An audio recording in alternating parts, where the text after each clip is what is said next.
Hello दोस्तों, मैं दिनेश चौधरी आप सभी का स्वागत करता हूं पीएससी बाय डीसी सर हमारे यूट्यूब चैनल पर। इस चैनल पर हम निशुल्क रूप से एमपीपीएससी की तैयारी कर रहे हैं। क्रमबद्ध तरीके से तैयारी कैसे की जाती है उसका एक उदाहरण हमने इस यूट्यूब चैनल पर प्रस्तुत किया। हमने क्रमबद्ध तरीके से पहले 10वीं यूनिट, फिर छठी और फिर पहली यूनिट को समाप्त किया। पहली यूनिट में जो टॉपिक हैं वो बहुत ही कॉम्प्लिकेटेड हैं, नए टॉपिक हैं, आप सब लोग उनमें उलझ सकते हैं। इसलिए हमने पहली यूनिट के जो पॉइंट्स हैं उनको टॉपिक वाइज एमसीक्यू के रूप में आपके सामने रखा है। अभी पिछले वीडियो में हमने षट दर्शन के एमसीक्यूज लगाए थे। षट दर्शन के एमसीक्यूज क्योंकि ज्यादा है इसलिए उसे हमने दो भागों में बांटा है। जिन भी लोगों ने षट दर्शन के पहले पार्ट के एमसीक्यू नहीं लगाए हैं वो पहले उसे लगा ले, क्योंकि वो लगा लेने से आपका दूसरा पार्ट थोड़ा इजी हो जाएगा, आपके ज्ञान की या समझ का लेवल भी थोड़ा अच्छा हो जाएगा। आज हम षट दर्शन के दूसरे पार्ट के एमसीक्यू लगा रहे हैं। चलिए शुरू करते हैं। सबसे पहले भगवान श्री गणेश का नाम लेकर श्री गणेशाय नमः बोलते हुए और मेरे शिक्षक श्री सुरेश पटेल सर को याद करते हुए आगे बढ़ते हैं। आपके सामने एक क्वेश्चन रखा हुआ है, उम्मीद है सब लोग एक पेपर और पेन लेकर के बैठे होंगे। यहाँ क्वेश्चन नंबर 1 से शुरू नहीं हो रहा है, 51 से शुरू हो रहा है, क्योंकि 50 क्वेश्चन षट दर्शन के हम पिछले वीडियो में कर चुके हैं, वो आपके सामने है। कल के वीडियो को आप देख चुके हैं, जिसने नहीं देखा है वो जरूर देखे। चलिए क्वेश्चंस पर आते हैं। न्याय दर्शन पर सर्वाधिक प्राचीन और प्रमाणिक टीका कौन सी है? पहला प्रश्न क्या है? न्याय दर्शन पर सर्वाधिक प्राचीन और प्रमाणिक टीका कौन सी है? न्याय भाष्य, न्याय वर्तिका, न्याय कुसुम मंजली या न्याय सूत्र? फटाफट आंसर कर लीजिए कि न्याय दर्शन पर सर्वाधिक प्राचीन और जो प्रमाणिक टीका है वो किसे स्वीकार किया गया है? वो न्याय भाष्य को स्वीकार किया गया है। किसे स्वीकार किया गया है? न्याय भाष्य को। चलिए आगे बढ़ते हैं। दूसरा प्रश्न आपकी स्क्रीन पर है। ये जो न्याय भाष्य जो कि सबसे प्राचीन ग्रंथ माना गया है, न्याय दर्शन का सर्वाधिक प्राचीन टीका मानी गई है, इसके लेखक कौन है? आप सब जानते हैं इसके लेखक कौन है। इसके लेखक है वात्स्यायन है। कौन है? वात्स्यायन। वात्स्यायन ने न्याय भाष्य लिखा, याद रखिएगा। अगले प्रश्न पे चलते हैं। न्याय दर्शन पर आधारित टीका न्याय वर्तिका। न्याय वर्तिका के लेखक कौन है? देखिए अभी हमने न्याय भाष्य की बात कर ली। न्याय भाष्य किसने लिखा? वात्स्यायन ने। अब न्याय वर्तिका नाम का जो टीका है वो किसने लिखा है? न्याय वर्तिका के लेखक हैं वाचस्पति मिश्र। देखो न्याय में वार्ता होती है तो सब बातें मिक्स हो जाती है। ये क्या नाम लिखा है? न्याय में वर्तिका मतलब वार्ता, तो वार्ता होती है तो सब बातें मिक्स हो जाती है, मिक्स से हो जाएगा मिश्र, तो वाचस्पति मिश्र इसके लेखक हो जाएंगे। चलिए आगे बढ़ते हैं। अगला प्रश्न है, न्याय दर्शन के भाष्यकार उदयनाचार्य, तीसरे भाष्यकार हैं उदयनाचार्य द्वारा किस नाम से इसकी टीका लिखी गई है? जल्दी से बताओ, उदयनाचार्य ने किस नाम से इसकी टीका लिखी है? तो उदयनाचार्य जो है उन्होंने, देखो उदय होता है ना तो चीजें बहुत कुसुम सी, कोमल सी होती है, तो न्याय कुसुम मंजली नाम से इसकी भाष्य लिखी है। ये तीनों ही पॉइंट बहुत महत्वपूर्ण है। 4 प्रश्न हो गए, 4 में हमने 3 टीकाएं शामिल की और तीनों की तीनों ही टीकाएं महत्वपूर्ण है। देखिए बच्चों, हो सकता है कि कुछ प्रश्न में आपके मन में ये एक सवाल आए कि यार ऐसा कोई प्रश्न पूछा जाता है क्या? लेकिन मैं एक शिक्षक हूं, मेरी जवाबदारी है, जिम्मेदारी है कि मैं आपको हर तरीके की चीजें तैयार करवाऊं। जो चीजें आपको अच्छी लगती है वो भी मैं आपको बताऊं, जो आपको अच्छी नहीं लगती है वो भी मैं आपको बताऊं, जो आपको पता है वो भी मैं आपको बताऊं, जो आपको पता नहीं है वो भी मैं आपको बताऊं। इसलिए मैं हर प्रकार के प्रश्न आपके सामने रखता हूं ताकि आपकी प्रैक्टिस ओवरऑल हो जाए, वहां हमें कोई कमी नहीं छोड़नी है। एक छोटी सी छेद जैसी जगह भी कमी के रूप में मैं नहीं छोड़ना चाहता आपकी तैयारी में। चलिए आगे बढ़ते हैं। अगला प्रश्न है, निम्न में से किस दर्शन को तर्क विद्या या हेतु विद्या के नाम से जाना जाता है? बहुत महत्वपूर्ण प्रश्न है। किस दर्शन को तर्क विद्या या हेतु विद्या कहा जाता है? भाई तर्क विद्या या हेतु विद्या जो है वो न्याय दर्शन को कहा जाता है। क्या कहा जाता है? क्योंकि जब न्याय तभी होगा जब हम तर्क से काम करेंगे, इसी हेतु काम करेंगे, मतलब हमारा उद्देश्य भी न्याय करना ही होगा। एक दूसरे के साथ पार्शलिटी की बात अलग है, लेकिन न्याय करने हेतु तर्क का उपयोग करना चाहिए। इससे याद हो गया, निम्नलिखित में से किस दर्शन को सभी दर्शनों का प्रवेश द्वार कहा जाता है? भाई किस दर्शन को हम सभी दर्शनों का प्रवेश द्वार कहते हैं? देखो जो न्याय दर्शन है इसको सभी दर्शनों का प्रवेश द्वार कहा जाता है। क्या कहा जाता है? न्याय दर्शन को सभी दर्शनों का, क्योंकि जब तक इंसान को न्याय नहीं मिलेगा वो बाकी चीजें समझने के लिए तैयार ही नहीं है, उसे किसी और चीज से मतलब ही नहीं। सबसे पहली चीज है न्याय। न्याय जब तक नहीं मिलता तब तक हमें कोई आधार नहीं मिलता आगे के विकास का। तो पहला आधार होता है विकास का न्याय, इसलिए न्याय से शुरुआत होती है, ये प्रवेश द्वार है। प्रदीप सर्व विद्या नाम एक बुक का नाम है, के उपनाम से किस दर्शन को जाना जाता है? भैया एक विशेष संज्ञा दी गई है किस दर्शन को? प्रदीप सर्व। प्रदीप माने क्या? प्रदीप माने जो जलता हुआ सबको प्रकाशित करे, और न्याय ऐसी चीज है जो सबको प्रकाशित कर देती है, सबको बराबर कर देती है। तो न्याय सर्व विद्या नाम जो है वो प्रदीप सर्व विद्या नाम जो है वो न्याय दर्शन का एक उपनाम है, ये याद रखेंगे आप लोग। आगे बढ़ते हैं, नेक्स्ट क्वेश्चन है किस दर्शन को उपाय सर्व कर्मणा नाम के नाम से जाना जाता है? किसे सबका उपाय माना गया है? देखो सबका उपाय क्या, सारी चीजें अपने आप सुधर जाएगी अगर लोगों को न्याय मिल गया तो। न्याय जो है वो उपाय है हर एक कार्य को सुधारने का, इसलिए उपाय सर्व कर्माणाम कहा गया है न्याय दर्शन को। तो न्याय दर्शन को क्या कहा जाता है? उपाय सर्व कर्माणाम। आगे बढ़ते हैं, नेक्स्ट क्वेश्चन है प्राचीन न्याय के प्रवर्तक। अब देखो न्याय की दो शाखाएं, बाद में गंगेश उपाध्याय ने नव्य न्याय की स्थापना की, लेकिन प्राचीन न्याय के प्रवर्तक जो थे वो गौतम ऋषि को माना जाता है। किसकी विवेचना की? तो इन्होंने, गौतम ऋषि ने दो चीजों की विवेचना की थी, प्रमेय पदार्थ, प्रमेय की पदार्थ की है, इनमें से कोई नहीं। जल्दी से बताओ कि जो गौतम ऋषि है उन्होंने किसकी विवेचना की थी? उसने प्रमेय और पदार्थ की विवेचना की थी। किसकी विवेचना की थी? प्रमेय और पदार्थ, मतलब प्रमेय और पदार्थ के आधार पर अपना दर्शन दिया है, ये पॉइंट याद रखना। आगे बढ़ते हैं, नेक्स्ट क्वेश्चन है नव्य न्याय पर लिखी गई टीका तत्व चिंतामणि, ये किताब है, तत्व चिंतामणि के लेखक कौन है? अब भी मैंने गलती से ये बात बोल दी थी कि भैया जो न्याय दर्शन है उसके दो स्वरूप हैं। बाद में 12वीं शताब्दी में जो न्याय दर्शन है उसका नव्य न्याय नाम का जो दर्शन है वो भी आ गया, और उसको हमने तत्व चिंतामणि से सीखा है। इसके लेखक है गंगेश उपाध्याय। कौन है? गंगेश उपाध्याय ने तत्व चिंतामणि नामक पुस्तक लिखी है। आगे बढ़ते हैं, अगला प्रश्न है न्याय दर्शन में कितने प्रमाण माने गए हैं? भाई देखो सांख्य दर्शन में 3 प्रमाण माने गए थे, मतलब थोड़ा सा कम था, उसमें आगे बढ़ करके न्याय दर्शन ने थोड़ी आगे की स्टेप की बात की और यहाँ 4 प्रमाण माने गए हैं। तो न्याय जो है वो 4 कंधों पर लेटने के बाद ही मिलेगा, जीवन में तो नहीं मिलेगा। तो 4 कंधे हैं, इसलिए 4 कंधों पर लेट करके जाएंगे, इसलिए 4 प्रकार का न्याय है, वही 4 लोगों से हमें न्याय मिलेगा। ऐसा भी हो सकता है, या फिर 4 न्यायिक बात किसने की थी? बुद्ध ने, कि सर्वे दुखम दुखम समुदाय दुख निरोध और दुख निरोध प्रतिगामिनी। आगे बढ़ते हैं, न्याय दर्शन में कितने तत्व स्वीकार किए गए हैं? जल्दी से बताओ, न्याय दर्शन में कितने तत्व स्वीकार किए गए हैं? तो जो न्याय दर्शन है उसमें 4 प्रमाण स्वीकार किए गए हैं, 6 तत्व स्वीकार किए गए। दोनों एक साथ याद रखना, नहीं तो कंफ्यूजन में तत्व को प्रमाण और प्रमाण को तत्व करके आओगे परीक्षा में, दोनों एक साथ याद होने चाहिए।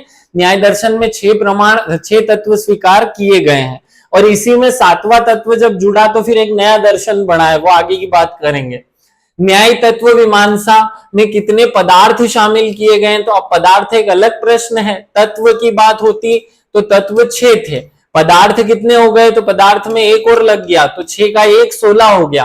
तो पदार्थ कितने हैं भैया? 16 याद रखना। न्याय तत्व मीमांसा में जो है वो 16 प्रकार के पदार्थ स्वीकार किए गए हैं, पदार्थों की संख्या 16 है। वैशेषिक सूत्र के लेखक कौन है? बहुत अच्छे प्रश्न है। वैशेषिक सूत्र के लेखक कौन है? देखो मैंने कहा ना, पूरा विश्व कैसे बना? विश्व जो है वो कण कण से बना। कैसे?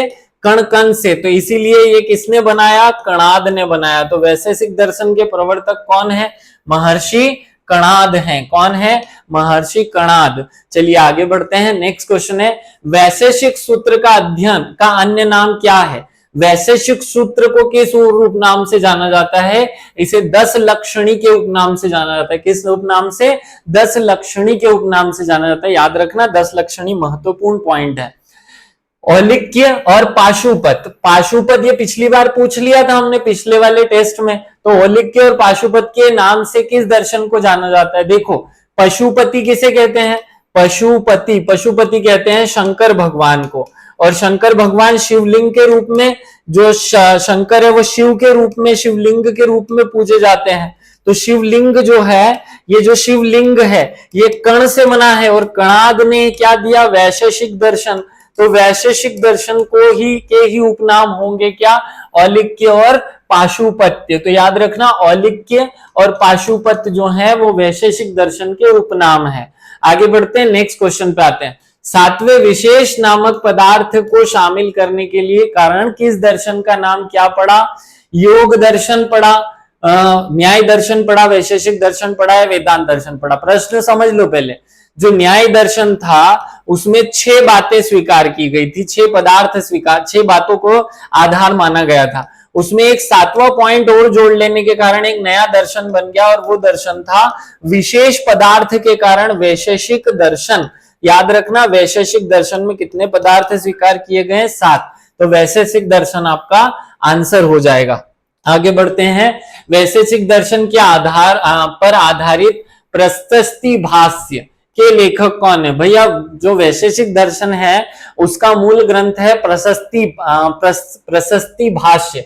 इसके लेखक कौन है, तो प्रशस्ति नाम ही याद रख लो, प्रशस्ति भाष्य में से भाष्य हटाओ और प्रशस्ति पाद लिख दो, तो प्रशस्ति पाद जो है वो इसके लेखक हो जाएंगे। प्रशस्ति भाष्य के लेखक हैं प्रशस्ति पाद। आगे बढ़ते हैं, नेक्स्ट प्रश्न है, वैशेषिक दर्शन पर आधारित किरणावली, किरणावली जो है इसके लेखक कौन है। बहुत अच्छा प्रश्न है, ये प्रश्न परीक्षा में पूछा जा चुका है। तो किरणावली, देखो किरण जब आती है ना, सूर्य, इस सूर्य में से किरण आती है, तो किरणें जब धरती पर पहुंचती हैं तो ये उदय हो जाता है, हमें लगता है कि सूर्य क्या है, उदय हो रहा है। तो उदयनाचार्य जो है वो किरणवल्ली जो है इस पुस्तक के लेखक हो जाएंगे। मैं जोड़ रहा था ताकि आपको आसानी से याद हो जाए, ये याद रखिएगा। अगले प्रश्न पाते हैं, निम्नलिखित में से कौन सा ग्रंथ न्याय और वैशेषिक दोनों दर्शनों में समाहित करने वाला ग्रंथ है। देखो ऐसी कौन सा ग्रंथ है जिसमें न्याय दर्शन और वैशेषिक दर्शन दोनों की बातों को समाहित किया गया है। तर्क संग्रह जो है इसमें दोनों की बातें, तर्क जो है वो 2 प्रकार के हैं, एक है न्याय तर्क और एक है वैशेषिक तर्क। तो ऐसे हमने याद कर लिया। तो न्याय दर्शन में तर्क संग्रह में न्याय और वैशेषिक दोनों की बातें की गई है। आगे बढ़ते हैं, तर्क संग्रह नामक ग्रंथ के लेखक कौन है। भाई जल्दी से बताओ, तर्क संग्रह नामक जो ग्रंथ है उसके लेखक। तो तर्क जो है वो तभी माना जाएगा जब पेट भर के खाना या अन्न मिलेगा। तो अन्न भट्टियम, क्या नाम है, अन्नम भट्ट। अन्नम भट्ट जो है वो क्या है, इस तर्क संग्रह नामक पुस्तक के लेखक हैं, याद रखना। आगे बढ़ते हैं, किस दर्शन में सृष्टि का मूल कारण अणुओं का मिश्रण बताया गया है। तो अणुओं का दर्शन जो है, अणुओं का मिश्रण कणाद ने दिया। कण कण में वो बातें हैं, कण कण को वहां अणु कहा गया है ना, तो अणुओं का दर्शन जो है वो वैशेषिक दर्शन कहलाता है। क्या कहलाता है, पूरा विश्व छोटे छोटे कणों से बना वैशेषिक दर्शन कहलाएगा। ये प्रश्न का आंसर याद रखना। आगे बढ़ते हैं, वैशेषिक दर्शन के अनुसार ज्ञान के कितने साधन हैं। देखो वैशेषिक दर्शन जो है वो ज्ञान के कुल 4 साधन मानता है। कितने साधन मानता है, वैशेषिक दर्शन ज्ञान के 4 साधन मानता है। याद रख लेना, ये चारों साधन भी याद होने चाहिए, अगला प्रश्न शायद इसी पर आधारित हो। आगे बढ़ते हैं, निम्न में से कौन सा वैशेषिक दर्शन के अनुसार ज्ञान का साधन नहीं है। आ गया ना अगला प्रश्न, प्रत्यक्ष, अनुमान, स्मृति, अप्रत्यक्ष। अब यहां नोट करो, अगर थोड़ा सा आईक्यू अच्छा होगा तो ऑप्शन जल्दी से मिल जाएगा। कौन सा क्वेश्चन गलत है, देखो जो अप्रत्यक्ष है उसे कभी भी माना ही नहीं जा सकता। तो अप्रत्यक्ष जो है उसे वैशेषिक दर्शन में नहीं स्वीकार किया गया, ज्ञान का आधार साधन नहीं माना गया ज्ञान का। आगे बढ़ते हैं, मीमांसा का शाब्दिक अर्थ क्या है। मीमांसा बहुत अच्छा शब्द है। मीमांसा का शाब्दिक अर्थ जल्दी से बताओ, मैंने बताया था आप लोगों को। मीमांसा का शाब्दिक अर्थ क्या होगा, मीमांसा का शाब्दिक अर्थ होगा जिज्ञासा। क्या होगा, जिज्ञासा। तो ये जो जिज्ञासा है, जिज्ञासा है, इसका अर्थ होता है मीमांसा। तो उत्तर मीमांसा और पूर्व मीमांसा के अर्थ आपको अच्छे से क्लियर है, पहले की मीमांसा और बाद की जिज्ञासा, पूर्व की जिज्ञासा बाद की जिज्ञासा।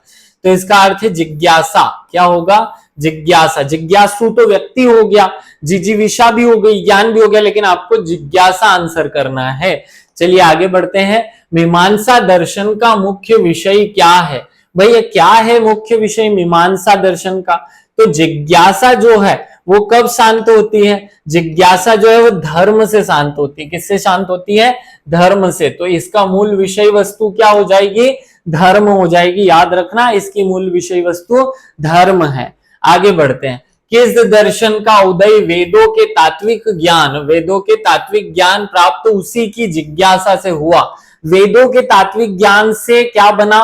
मीमांसा दर्शन बना। वेदों का जो तात्विक ज्ञान था उसी के कारण बना मीमांसा दर्शन। अगर आपने वीडियो श्रृंखला को बड़ी शिद्दत के साथ अच्छे से क्रमबद्ध रूप में आपने देखा हुआ है, सुना हुआ है, नोट्स बनाया, लिख लिया है, या नहीं भी लिखा है, बार बार 2-3 बार देख लिया है, तो आपका ये पॉइंट छूटना, ऐसे छोटे छोटे प्रश्न कभी गलत नहीं हो सकते। तो जो तात्विक ज्ञान है वो मीमांसा दर्शन में है वेदों का। आगे बढ़ते हैं। मीमांसा दर्शन को वेदों की विषय वस्तु कितने भागों में विभाजित किया गया है?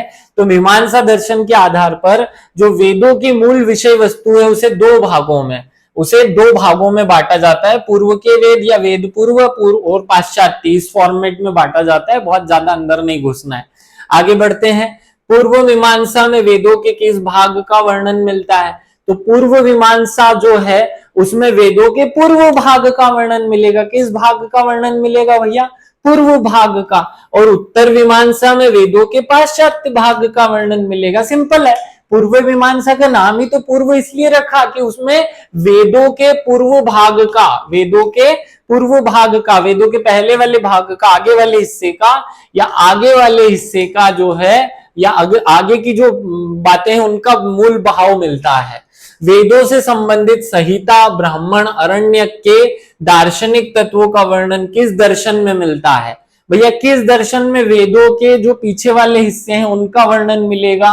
तो मीमांसा दर्शन जो है उसमें इसका मूल भाव मिलेगा। मीमांसा दर्शन में ही आपको ब्राह्मण, अरण्यक और उपनिषद, इन सबके ज्ञान पर आधारित टीका टिप्पणियां या उसका दर्शन मिलेगा। आगे बढ़ते हैं। उत्तर मीमांसा का अन्य नाम क्या है? उत्तर मीमांसा का एक और नाम है उत्तर। उत्तर माने बाद का, और बाद का जो वेदों की बात हो रही ना, तो वेदांत, वेदों का अंत। देखो वेदांत को तोड़ लू मैं, वेदों का अंतिम, और अंतिम को ही क्या कह दो? उत्तर कह दो। तो अंतिम भाग जो है वेदांत बनेगा। क्या बनेगा? वेदांत दर्शन भी कहा जाता है। उत्तर मीमांसा का एक नाम और क्या हो जाएगा फिर? उत्तर मीमांसा का एक नाम वेदांत दर्शन हो जाएगा। आगे बढ़ते हैं। किस दर्शन में वेदों के अंतिम भाग की मीमांसा की जाती है? तो भैया जो वेदांत दर्शन है उसी में वेदों के अंतिम भाग की मीमांसा की जाएगी, और पूर्व मीमांसा वेदों के प्रथम भाग की मीमांसा करेगा। ये प्रश्न तो बड़ा सिंपल हो गया। आगे, उपनिषदों में निहित दार्शनिक तत्व का वर्णन किस दर्शन में मिलता? देखो उपनिषदों में निहित जो मूल बात है या उपनिषदों में निहित दार्शनिक तत्व है वो सब वेदांत की विषय वस्तु होगी ना। तो वेदांत, या इसी को कह दो उत्तर मीमांसा। क्या कह दो? उत्तर मीमांसा कह दो। मीमांसा उत्तर मीमांसा कह दो, या वेदांत दर्शन कह दो। आगे बढ़ते हैं। मीमांसा सूत्र किताब है के लेखक कौन है? जल्दी से बताओ भैया कि मीमांसा सूत्र जो है, मीमांसा माने क्या? मीमांसा माने जिज्ञासा। क्या मतलब? जिज्ञासा। तो जिज्ञासा को कहते हैं मीमांसा। तो जिज्ञासा से बना जैमिनी, क्योंकि जिसको बहुत ज्यादा जिज्ञासा है उसे ना तो टाटा की गाड़ी जमेगी, ना महिंद्रा की, ना उसे फॉर्च्यूनर जमेगी, ना कुछ और। वो नए नए रोज नई कार के चक्कर में पड़ा रहेगा, उसे कुछ नहीं जमेगा। तो जैमिनी इसका आंसर हो जाएगा। मीमांसा सूत्र के लेखक जैमिनी हो जाएंगे। आगे बढ़ते हैं। नेक्स्ट क्वेश्चन है, मीमांसा सूत्र को अन्य किस नाम से जाना जाता है? भैया मीमांसा सूत्र जो है वो बड़ा ही अच्छा काव्य है। इसमें 12 लक्षणों, द्वादश लक्षणी के नाम से जाना जाता है। किस नाम से? 12 लक्षण है, इसलिए द्वादश लक्षणी कहा जाता है। किस नाम से? मीमांसा सूत्र को द्वादश लक्षणी कहा गया है। आगे बढ़ते हैं। मीमांसा दर्शन के प्रमुख भाष्यकार कौन है? मीमांसा दर्शन के प्रमुख भाष्यकार पूछा है। देखो भाष्यकार तो सब हो सकते हैं, लेकिन प्रमुख पूछे तो सबर स्वामी आंसर करना। क्या आंसर करोगे? सबर स्वामी जो है वो मीमांसा दर्शन के प्रमुख भाष्यकार हैं। सी आपका आंसर सही होगा। आगे बढ़ते हैं। मीमांसा सूत्र टीका या शबर भाष्य के लेखक कौन है? फिर वही प्रश्न थोड़े दूसरे शब्दों में पूछ लिया गया है। मीमांसा सूत्र टीका या इसी को कह दो सबर भाष्य। क्या कह दो? सबर भाष्य। तो सबर भाष्य या सबर भाष्य के लेखक कौन है? सबर स्वामी है। कौन है? सबर स्वामी। आगे बढ़ते हैं। वेदांत दर्शन के प्रवर्तक कौन है? भाई वेदांत दर्शन के वेदांत दर्शन को हम क्या कहते हैं? उत्तर मीमांसा दर्शन भी कहते हैं। उत्तर मीमांसा दर्शन। और उत्तर मीमांसा दर्शन बाद में आया तो इसके लेखक जो है वो बादरायण हो जाएंगे। बादरायण ने जो है उत्तर मीमांसा दिया। याद रखना बादरायण इसके दर्शन के देने वाले होंगे। वेदांत सूत्र या ब्रह्म सूत्र के लेखक कौन है भाई? तो वेदांत सूत्र या ब्रह्म सूत्र के लेखक कौन है? बड़ा ही अच्छा प्रश्न है। महर्षि वेदांत सूत्र या ब्रह्म सूत्र के लेखक है महर्षि बादरायण। और इसी बुक को आधार बना करके उत्तर मीमांसा या वेदांत दर्शन को आधार दिया गया है। वेदांत दर्शन जो है वो इसी किताब पर टिका हुआ है। किस किताब पर? ब्रह्म सूत्र पर। किस पर? ब्रह्म सूत्र पर। आगे बढ़ते हैं। ब्रह्म सूत्र या वेदांत दर्शन पर आधारित ये किताब का नाम याद रखना, खंड खंडन खाद्यम। ये जो बुक है इसके लेखक कौन है? खंड खंडन खाद्यम के लेखक। तो खंड खंडन खाद्यम के लेखक जो हैं वो आपको अच्छे से याद रखना है। खंड खंड हो गया, श्रीखंड हो गया। कैसे? अभी गर्मी में हम खाते हैं ना, श्रीखंड खाते हैं, सब लोगों को अच्छा लगता होगा। तो ये खंड खंड है। क्या लिखा है? खंड खंड है। तो खंड खंड में लगा दो श्री, तो श्री हर्ष हो जाएगा। बड़े अच्छे चाव से खाते हैं ना, तो श्री हर्ष जो हैं वो खंडन खंड खाद्यम के लेखक हो जाएंगे। आगे बढ़ते हैं। पंचदशी नामक रचना के लेखक कौन है? पंचदशी के लेखक कौन है भैया? जो विद्यारण्य स्वामी हैं। विद्यारण्य स्वामी, इन्होंने पंचदंशी लिखा है। ये तो रट्टा मारने वाली बात है, थोड़ा सा याद कर लेना। पंचदंशी जो है विद्यारण्य स्वामी की बुक है। आगे बढ़ते हैं। अद्वैत सिद्धि, यहां रट लेना, थोड़ा याद रखने वाला पॉइंट आ गया। नामक ग्रंथ के लेखक कौन है? तो अद्वैत सिद्धि जो है उसके लेखक अद्वैत सिद्धि। देखो आधी सिद्धि आ जाए तो हमें दिमाग में ठंडक हो जाती है। मधुसूदन सरस्वती। क्या नाम है? मधुसूदन सरस्वती। सब मैंने आपको पढ़ाया हुआ है, ऐसा कुछ नहीं बता रहा हूं जो नहीं पढ़ाया है, केवल ध्यान की बात है। आगे बढ़ते हैं। निम्नलिखित में से धर्म मीमांसा किस दर्शन को कहा जाता है? भाई बहुत अच्छा प्रश्न है। जो धर्म है उस मीमांसा के, धर्म मीमांसा के नाम से अब दो मीमांसा ही हैं, पूर्व मीमांसा और उत्तर मीमांसा। तो जो पूर्व मीमांसा है उसे धर्म मीमांसा के नाम से भी जाना जाता है। याद रखना, पूर्व मीमांसा को धर्म मीमांसा कहते हैं।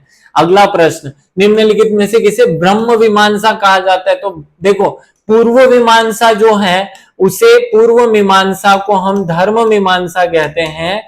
क्या कहते हैं? धर्म मीमांसा। और उत्तर मीमांसा को हम क्या कहते हैं? ब्रह्म मीमांसा कहते हैं। तो ये क्वेश्चन पूछा है कि ब्रह्म मीमांसा कहते हैं, किसे कहते हैं? तो उत्तर मीमांसा जो है इसे ब्रह्म मीमांसा कहते हैं। हमने 95 प्रश्न षट दर्शन नाम के टॉपिक पर सॉल्व कर लिए।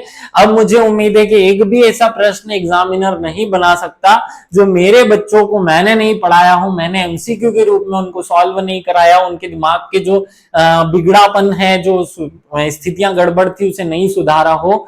आप सभी को विशेष रूप से धन्यवाद इस लेक्चर सीरीज को अटेंड करने के लिए। कमेंट करके बताना ना भूलें कि कैसे लग रही है आपको ये लेक्चर सीरीज, जिससे आप में कुछ सुधार हो रहा है या नहीं। अगर सुधार नहीं होता है तो मैं अपना ये महत्वपूर्ण टाइम किसी और अच्छी चीज को पढ़ाने में दे सकता हूं, कुछ और अच्छा आपको पढ़ा सकता हूं। विशेष रूप से थैंक यू इसे अटेंड करने के लिए। धन्यवाद।